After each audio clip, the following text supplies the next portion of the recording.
Hello, everyone, and welcome to the Intentional Advantage podcast. I'm your host, Tanya Dalton.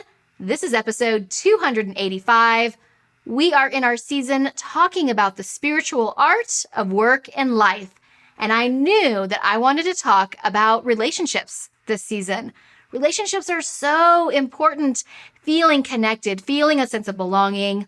So I knew I wanted to bring on a very special guest today. I've got Erika Herridge on the show. Now, you may never have heard of Erika Herridge, but she is the person who's probably influenced my life more than anyone else other than my husband, John. She's my best friend of almost 20 years, and I am thrilled to have her on today's show because we're going to dive into talking about how do we stay connected. She lives in Dallas. I live in Asheville. We are really far apart. How do we stay connected? I share an exercise that I use. It was inspired by Erika to really help me let go of some of the inner critic in my head. We're going to share with you as well the one single thing that I have done that has absolutely transformed my relationship with my daughter, Kay, and it transformed Erika's relationship in her own life as well. Erika is such an incredible person. I am so excited for you to meet her. She is a director of health services at an all-girls college prep. So she has this amazing nursing background. She is super nurturing. She's just an all-around incredible person. I'm so excited to introduce you to her. So let's get started. There's a spiritual art to work and life. I'm not talking about sitting in silence on a mountaintop or chanting mantras for hours a day, but finding meaning in your work, in everyday life, can increase your productivity, boost your happiness, and yes, make you feel so much better about your days. I'm Tanya Dalton, a best-selling author, motivational speaker, 7-figure entrepreneur, and oh yeah, wife and mom. So I get it. I understand the stress of daily life. But as a productivity expert, I'm here to help you choose the extraordinary life. This season, we will be exploring work, parenting, personal growth, and more. Because when you choose to be intentional, every day can be filled with meaning. Let's create the world we want our daughters to live in. This is the Intentional Advantage. I am so excited, Erika, for us to be having this conversation today and recording it because honestly, you have been alongside of me for my entire parenting journey, pretty much. We met when Jack was maybe a year old, maybe not quite. I can't remember, but we've been friends for about 20 years, right? Yeah. Uh-huh. And Erika does not normally do podcasts. Is this your first podcast you've ever been on? It is. It is. I'm a newbie. You are a newbie. And so I boxered Erika because I said, I really want to, this season, have real conversations with people who I think are incredible and who have shaped and molded me. We have such great conversations. So I said to Erika, I said, hey, would you be willing to go on the podcast with me? And she was like, what? Like, you want to talk to me publicly? So funny. Because I don't know. Because I'm like, well, yes. It's not like I'm like hiding you off in the corner. Hiding in the closet. It's so nice to introduce you to my listeners because I feel like you and our conversations they have shaped who I am. They shape what I talk about on the podcast. They have since the very beginning.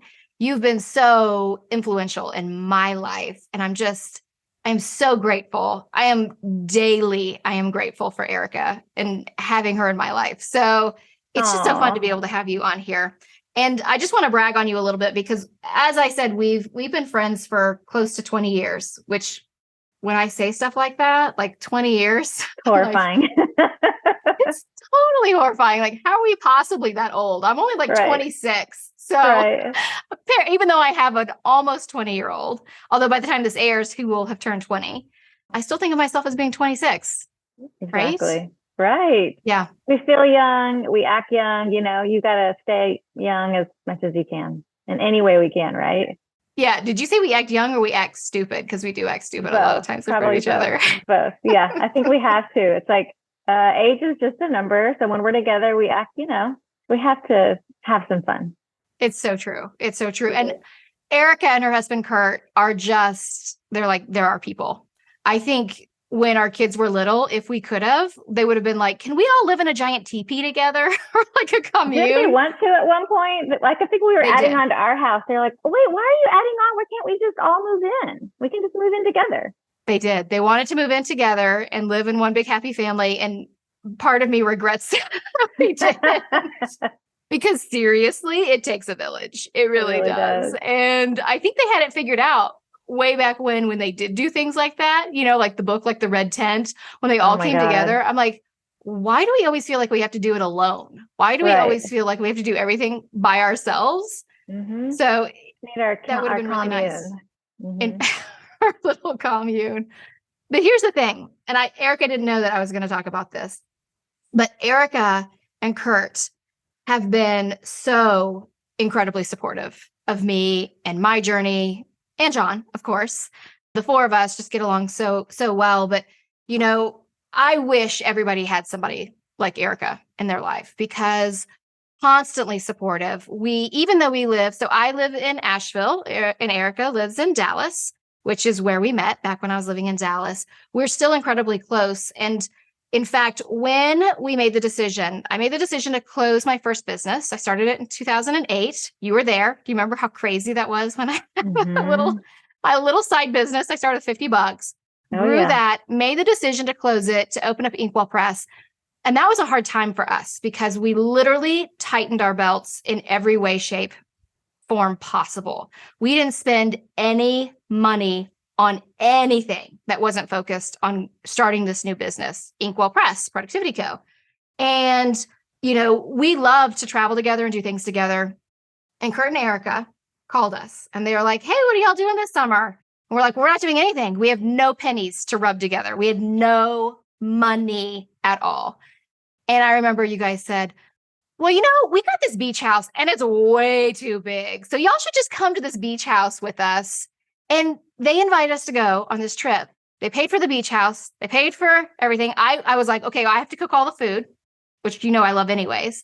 Cook all the food. But isn't that incredible? Like, here we are like, oh gosh, it's so sad. We can't take our kids on vacation. And our friends step up and they're like, we see you. We see what you're doing. We believe in you. And you guys totally, I don't think I've ever felt so loved and so seen by someone other than John ever than that moment. Well, I mean, frankly, Tanya, you deserved it. I mean, like you said, we just love you guys and we've spent, so much time together.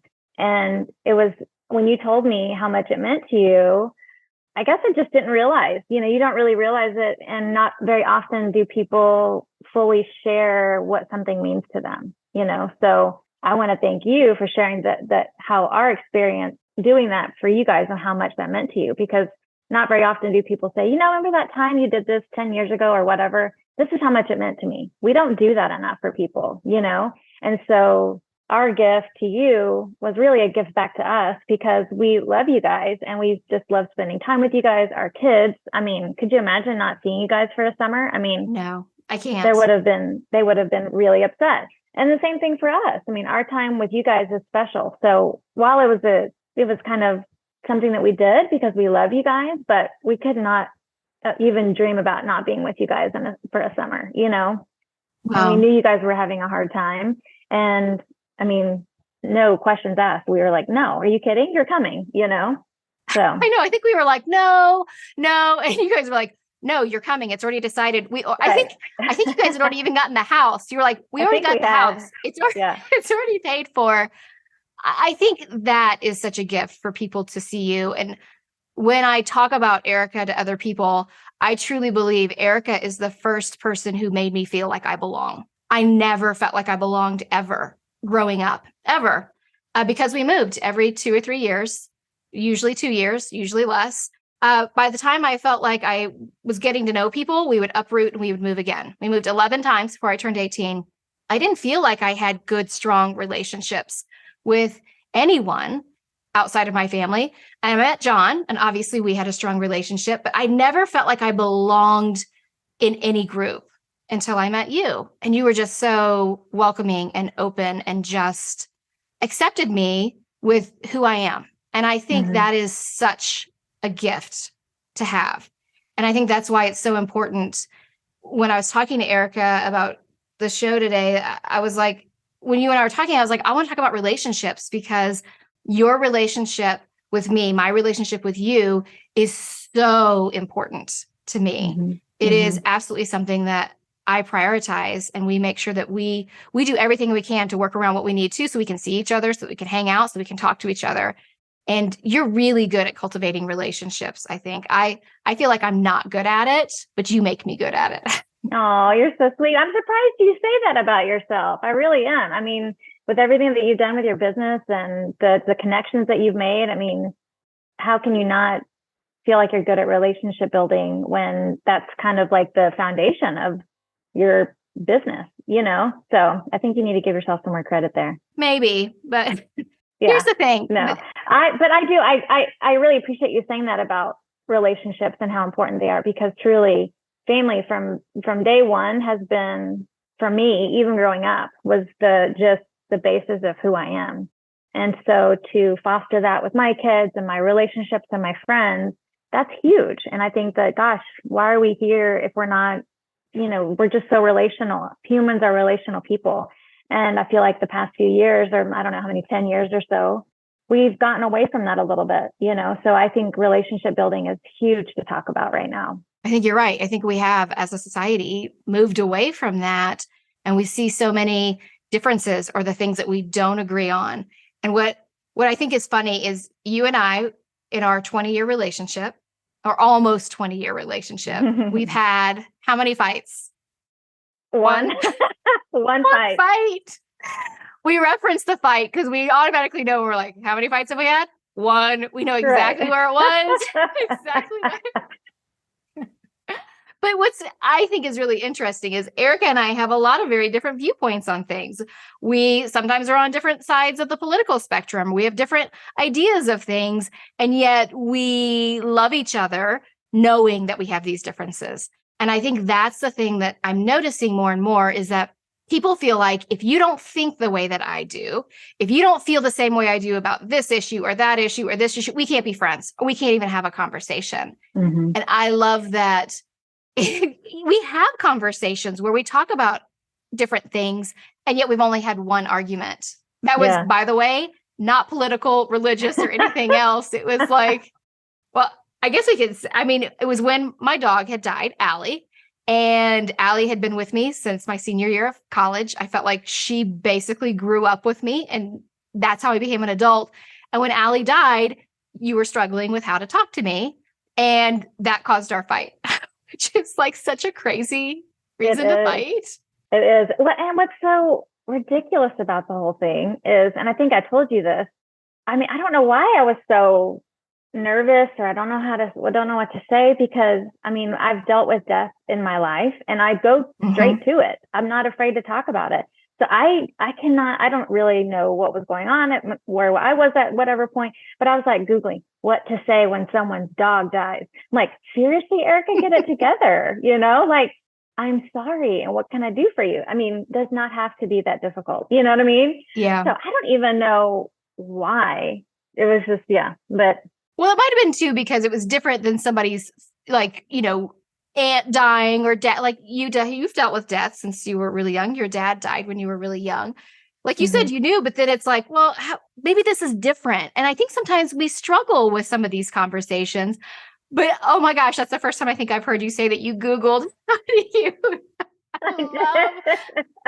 I love you so much, Erika. I love you, because I can see you like Googling it, like taking notes, and then getting them, because the argument happened in a car. We were going somewhere, and then being like, okay, what do I need to say here? Okay, like getting nervous and sweating and saying the wrong thing. And oh my gosh, it's so funny to me. But here's the thing that I don't think you know either. I go on podcasts, obviously, and I do lots of interviews. And a lot of times people ask me questions about, how do you deal with like your inner critic? How do you deal with, when you feel bad about yourself?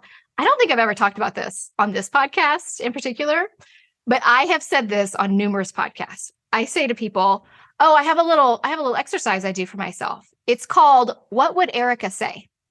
That's my exercise that I do for myself. Whenever I'm feeling like I'm beating myself up, I take myself out of it because here I am, I'm looking in the mirror, I'm like, oh, I'm the worst ever, or I'm fat, or I'm whatever the diatribe is. And it's a diatribe because I'm just like railing on myself. I have to literally step outside and go, okay, what would Erika say here? Because Erika, as my best friend, if you looked at me and my pants looked bad, maybe they did make me look fat, you wouldn't say, those pants make you look fat. You would say, oh, that's not the right style for you. Or I have some other pants that would look better, right? You're so much kinder. And so I'm always channeling my inner Erika. What would Erika tell me right now? She wouldn't tell me I'm the worst mom. She would never tells me I'm the worst mom. She tells me what I've done right, or she points out the good.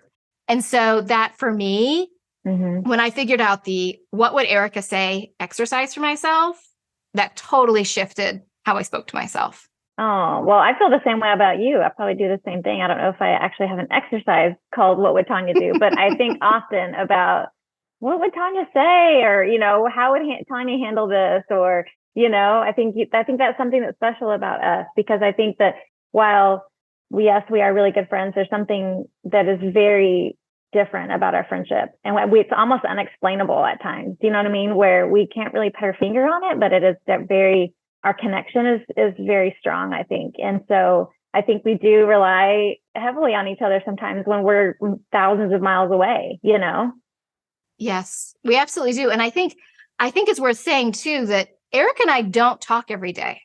We're very respectful of because Kurt right now is getting his doctorate. So I'm very respectful when Kurt is home for a weekend or something like that. I'm like, I don't want to interrupt Erika's time with Kurt because that's a priority, right? Or we're very respectful of each other's time. So we're not constantly talking to each other each and every day. And sometimes we'll go a couple of weeks without actually talking on the phone or something like that together. But immediately we just pick up wherever we left off. Although we do Voxer a lot. We do. We leave Vox. Oh my gosh. That's probably one of the best things we've ever done is that we Voxer each other. I think I Voxer you every Monday morning on my way to Pilates. I'm usually driving down the Blue Ridge Parkway. That's generally when I start the conversation, as I'm going down the Blue Ridge. And I just tell Erika, these are the things that are going on. And I'll just ramble. And Erika and I have definitely figured out that Voxer cuts off after 15 minutes. Yep. Because then you start a new thread. Because we're constantly just checking in with each other. And it might be a 15-minute check-in. It might be a 20-minute check-in. It might be a 5-minute check-in. But it's these constant touch points just to be like, hey, and sometimes the Voxer is just, hey, I was just thinking about you this morning and just wanted to say I love you. Or, hey, I wanted to see how it went with your haircut this weekend, right? Little tiny moments. That's what keeps that connection there. And I think that's one of the things we lose sight of because we're so busy, or we like to say that we're so busy that we don't have time to do these things. Or you will say, well, Tanya, you have so much going on. You're so busy. Like, I hate to reach out. And I'm like, every time I'm like, if the phone rings and I see Erika's name on the top, I have left the middle of meetings because Erika's needed to talk to me. I'll be like, sorry, I gotta go. Right? Well, because, especially time of day, right? If I call you in the middle of the day, there have been many times where I've called you and you've been like, Erika, and I'm like silent because I'm on the verge of tears. And I'm here. And you're like, okay, all right, take your time, And so, talking about our friendship and Voxering and calling each other, I think you're right. I think the biggest piece is our mutual respect for each other and our marriages and our families and our, because sometimes you don't want to, I don't want to say balance, but because that's kind of an overused word. Because that's a dirty word on this podcast. Right, balance, so thank right? you. Not going to say balance, but there are times when we need each other more, right? Depending on what's going on in our lives, right? And there might be a time when I do need to call you in the middle of the day and you'll leave a meeting or whatever, but it's not an abused relationship. And I think so many times, so many friends, their friendships or their relationships tend to be either one-sided or, abused heavily on one side. And I feel like that's something that's been special with us is, yes, there have been times when I probably needed you more. And there are times when you've needed me more. And there was a time when we, spent time away together at a beach house that we paid for. And that's just the way it is. You know what I mean? Like, that's just the friendship that we have is special. And it's a mutual respect for our lives together, our friendship together, but also the relationships that we have outside of our friendship, But my friendship with you makes me a better wife. It makes me a better sister, friend, daughter, mom. It just you make me better. So. Well, you make me better, honestly. I think part of it is I say all the time that we have to, I don't say it on the podcast. This is what I say in my daily life to people. We have to give grace if we want to receive grace. And I need as much grace as I can get. Honestly, I need as much grace from other people and myself as I possibly can get. So there's a lot of grace that's given where it's like, you're in a busy season with work. I am not going to be calling you and pinging you and saying like, why haven't you called? We give each other a lot of leeway when we have these heavier seasons of our life where we're leaning into work or something's going on with one of our kids or all those things. And the other person will just check in. You don't have to worry about calling me back. Don't worry about it. I'm just checking in, letting you know I'm here if you need me. And I think that's really what exemplifies for me what makes the relationship better is the grace that we give each other, that we allow ourselves to have other priorities outside of just our relationship. There's a lot of respect there. And I do think one of the things that's really been really fun for us, I say fun, maybe that's the wrong word, is how we have parented. We have parented, our entire parenting careers have been spent together. I mean, minus maybe like 9 months because I think when we Miles was 8 months maybe, and Jack was a little over a year, right? That would make Jack a little over a year. Yeah, because Miles is 6 months younger than Jack. So I have Jack. Then 6 months later, Miles came along. Then Erika had Margot. And then 6 months after Margot was Kay. So we my kids bookend your two kids, and our kids love each other. It's been fabulous. But we have parented. We've been in the trenches together, different trenches, toddler trenches, tween trenches, teenage trenches, all these, right? And that has been one of the biggest blessings, I think, is normalizing a lot of the things that are difficult in parenting. I think there's a lot of people who want to pretend like, oh, it should be easy, or, oh, my kids have it all together. I love that we can just take our bras off, let our hair down, and just be like, this is what's happening.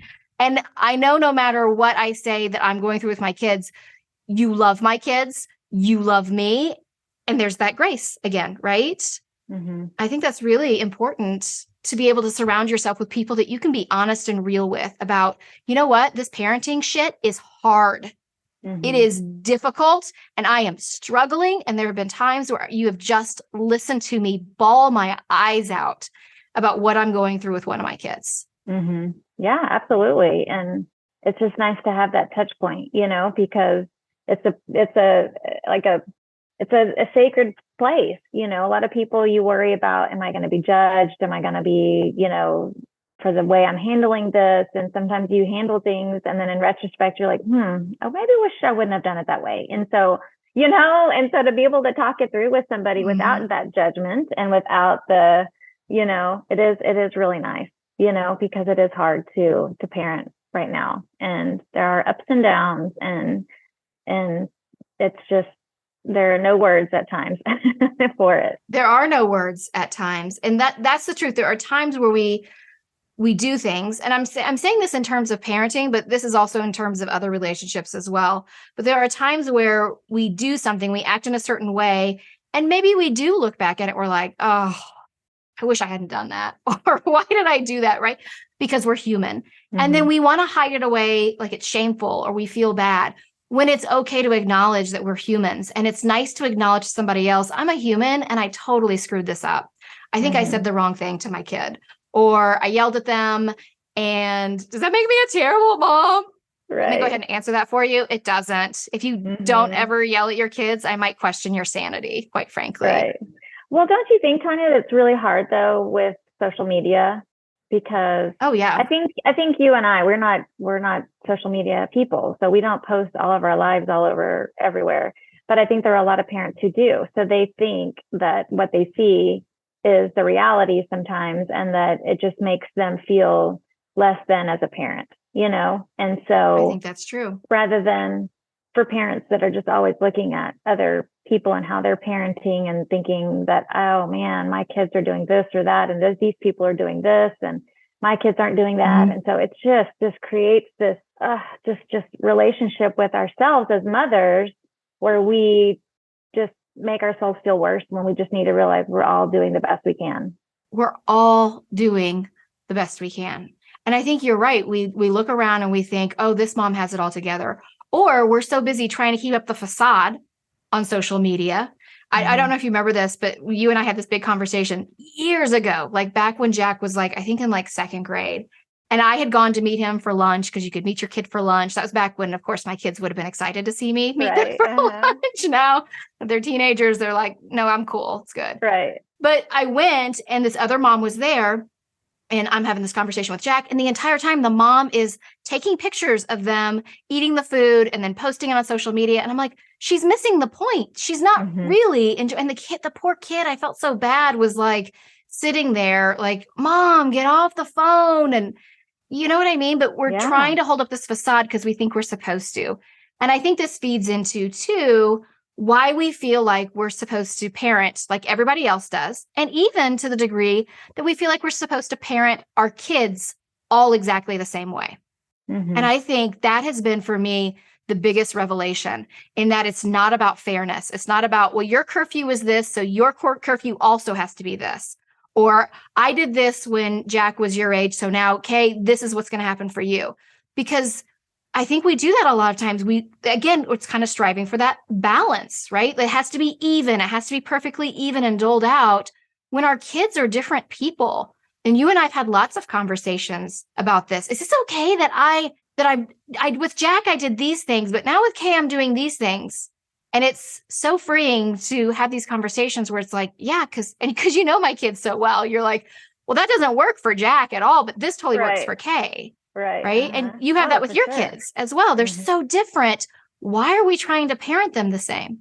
No, I completely agree. And I think that's something that we see all the time. Like you said, well, they do it this way. Why do I have to do it this way? You really have to meet your kid where they are. And I think in order to meet your kid where you are, you kind of have to know them. You have to get to know your kids on a personal level, not just from that parenting standpoint of this is what a parent should say or do. And so getting to know your kid on a personal level while also being their parent, but also somewhat you're in a relationship with this kid. You know, it's not just that you're going to do what I say. So when you're getting to know them on a personal level, like I told Marco the other day, my daughter, she's almost 17. Her birthday's coming up soon. I know, I can't believe she's about to be 17. But we had a conversation about something, and she was being challenged by a friend. And, you know, I said, I trust you. I trust that you're going to make the right decision. And I trust that you are going to make whatever decision is best for you. And she looked at me like, what? You know, because I think sometimes they're shocked when we say, I trust you, I love you, I believe in you, and I think that you need to make the decision here, you know. But I also, on the other side, say, but if it ends up being that you need to blame me and say, I'm sorry, my mom said I can't do this or that or whatever, then I'm here for that too, you know. And meeting your kid where they are because you know them on a personal level and you see how they handle certain situations, what their values are, is a huge part of parenting, because you can't just put them in a box, like you said, that, oh, I have to do the same thing for this kid, and it's going to be the exact same, because they're very different. Well, and in that whole idea, too, of putting them in a box, we can't shield them from everything. There's part of us, and you and I had so many conversations about this, there's part of us that wants to go in and save them over and over again.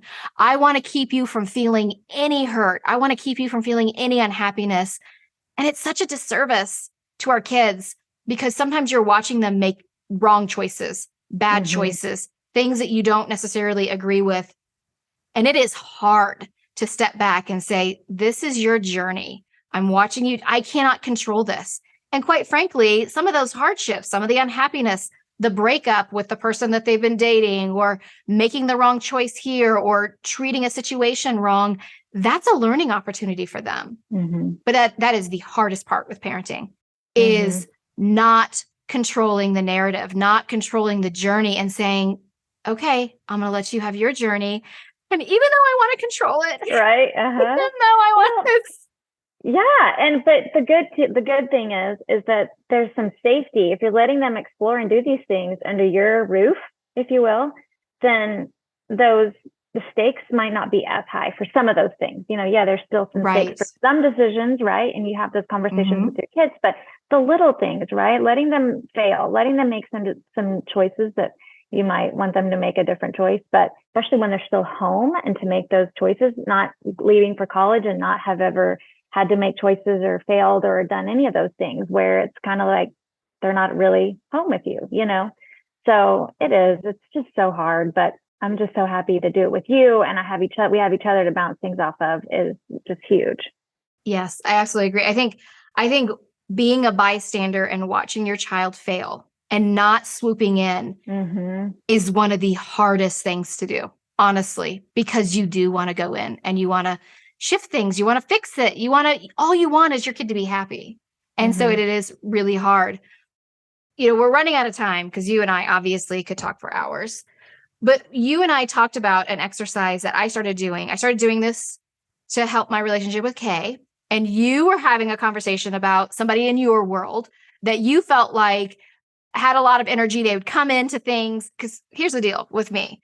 Kay is 16. So she is a 16-year-old girl. There's a lot of hormones happening. There's a lot of grumpy moods. And I used to allow it to influence me. So I started doing this exercise. You were telling me that there was somebody in your world that was kind of doing the same thing for you. They'd kind of come in, set the tone. It would really irritate you and upset you. And I shared the exercise with you, and it was revolutionary for me with my relationship with Kay. It was really revolutionary. At least you tell me it was for your relationship with the person in your life as well.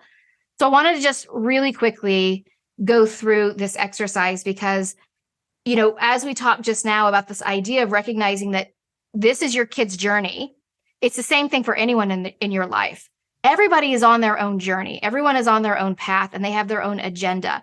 And a lot of times we let their energy impede on us. And we say, oh, they put me in a bad mood.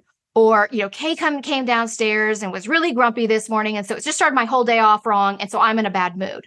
And that's not accurate. It's not true. It's me letting her set the tone for my day, right? And the same thing with the person in your world.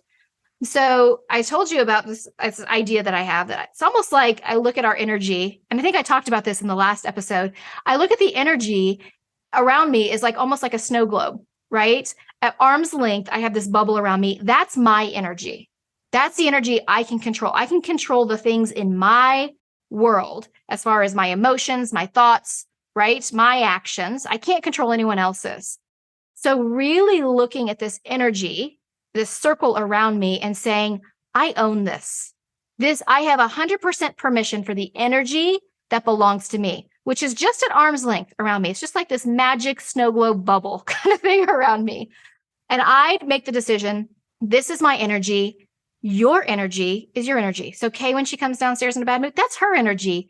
I can choose to let that into my snow globe, my little bubble around me, or I can say, nope, that's your energy, and you're going to keep it over there. And this idea and this concept that I am in charge of my feelings, my emotions, my actions, and my thoughts, that they're not dictated by other people, that transformed my relationship with Kay. And I know you said that helped you with your relationship with this other person, right? Absolutely. And I think the biggest piece for that, Tanya, what you just said, was it protects your relationship with Kay. Because I think that's the foundation of this whole thing. I don't want to, at the end of the day, right on my deathbed or whatever, next week even, I don't want to look at things and say, man, I wish I would have done things a little different. I wish I wouldn't have handled that certain thing, because relationships are so important. So whatever we can do in that moment to protect our relationships with others, even if it is one-sided, us coming in and changing our energy, if that can have an impact on how we relate other times or down the road, because that's what's important, is that relationship. And so, yes, when you told me about this, I was having some trouble with a person, and also setting the intention for my engagement with this person. When I would sit in the car, you told me, sit in the car and almost visualize how you want it to be. Talk about, okay, I'm setting the intention for our time together. This is what I'm going to do. I would say that, and then I would have my energy. And I think just that simple little phrase and simple little moment of time, that little mindfulness and, piece of just setting that intention for my visit with this person had such a huge impact on our relationship, on how our time together would go. And it's been almost life-changing, because you can see how something can just snowball. And if I had let this person's energy affect me, it could potentially ruin a relationship. Mm-hmm. And did I want to ruin that relationship? No, because it wasn't a relationship that I wanted to be ruined. I wanted to heal that relationship. And I think because I changed my approach and my intention with it, it's completely changed it. I remember you boxered me right after you'd had an interaction with that person, after you'd done the exercise, and you were like, oh my God, it was so different. Mm-hmm. And I know what a lot of people would say, well, don't have a relationship with that person. And that's not always possible, right? Mm-mm. Sometimes we have family members. Sometimes we have people at work. Sometimes we have people in our world who are going to be in our world. And we can either complain about them, or we can say, I have 100% permission for my energy, and I decide what comes in. I decide what my mood is. I decide how I feel and think. And so I love that exercise, because it only takes a few minutes. It really is that intentionality of sitting there, recognizing your energy and saying, I have 100% permission for what comes in and out of here. And nobody else is going to change that. They are allowed to have their permission. That person's allowed to be obnoxious. That person's allowed to be in a bad mood. That person's allowed whatever they are experiencing. It doesn't mean that I have to take it on. It doesn't mean that has to belong to me. Mm-hmm. I know for me, it transformed my relationship. I know for you, it transformed your relationship. Mm-hmm. So I just feel like it's such an easy but powerful thing, because it is just setting that intention with your mind. Yeah, absolutely. Oh, for sure. I always feel like I have to make sure everybody's okay, right? Everybody's okay. Oh, yeah. Everybody's, Mm-hmm. Oh yeah, they happy? Are they good? And so it's enabled me to have a little bit more peace, with coming into whatever. I mean, I've used this tool, not just with that person, for so many different things, but kind of setting that peaceful place for me to be open, that not everything other people say is about me, or, I'm just not taking on the ownership, if you will, of how they feel or their mood, or like, oh, well, that's sad for them. They're in a bad mood or whatever, but I'm good. I can do it. I can be a part of this and not take on those feelings that they're exuding, So I thank you for sharing that little moment with me, because it was huge in so many different realms of my life. Yeah, it is. We are not responsible for everyone else's happiness, everyone else's journey. We are responsible for ourselves, and we can do our best to help other people. We can support other people, but we cannot control other people. Mm-hmm. And letting go of that, I think that's when relationships can flourish, when we allow other people to evolve and grow and be on their journey. And it's hard. It is difficult. But I have to say, because we have to wrap up, obviously you and I will be talking for like 30 minutes after this. No. We can't have the podcast going on forever. But I have to say, I am so grateful that I have you in my life, and, having relationships with other people. And I think especially other women who get you, who see you, who make you feel like you are sane when you think you are crazy. And there are times where I am crazy. It is life-giving. And I'm so grateful that you do that for me. So thank you, Erika. You're welcome. Right back at you. Well, thanks for coming on the show today. That was fabulous. Of course. Thanks for having me. I hope you enjoyed today's episode as much as I did. It was such a joy to be able to introduce you to Erika, because she really has influenced so much of my own journey. And of course, that's all documented here with all the things we talk about on the podcast. So I'm thrilled that you were able to get to hear her wise words. I love what we talked about today with that idea of we aren't responsible for everyone's happiness. I think when we can choose to let go of controlling the journey, the relationships are deeper, they're better. And I know for me, my relationship with Erika has been instrumental into forming who I am. And the things that I really love about myself are a lot of times born out of conversations she and I have together. And I want you to think about some of the things that we talked about today. That exercise that I talked about, where I say to myself, what would Erika say? That totally shifted how I spoke to myself. My internal monologue was terrible, awful. And I know for a lot of you, it is as well.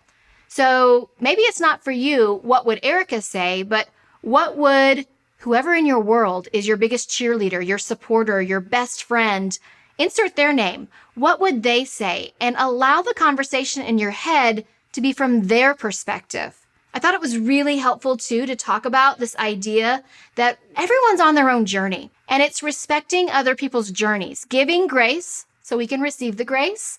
That's part of having really great relationships. Because let's be honest, some relationships are hard. Some are downright exhausting. But it doesn't mean that we necessarily want those people out of our lives. So finding ways to connect, finding ways to find common ground, really owning your energy. That permission circle exercise that I talked about, it really is the one thing that totally transformed the relationship I have with my own daughter. I just wish I had known about it a long time ago, because it's something I started doing about 9 months ago, but it's made a huge difference. So I want you to think about that. How can you go above and beyond today with someone who's important to you? What can you do to reach out to maybe your best friend or someone that you love? Maybe it's snapping a screenshot of this episode and sending it to them and saying, hey, you should listen to this episode. It made me think of you because you mean a lot to me.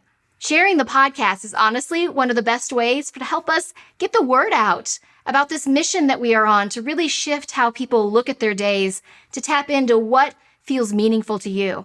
So what is it you can do today to brighten up someone in your world, to brighten up their day? One of the things Erika's going to be doing actually for me is she's coming to Austin to come see me when I speak at the Kendra Scott Women's Entrepreneurial Leadership Institute in Austin. And she says it's no big deal because she lives in Dallas. It's happening in Austin, but it is a big deal. It's a big deal to me.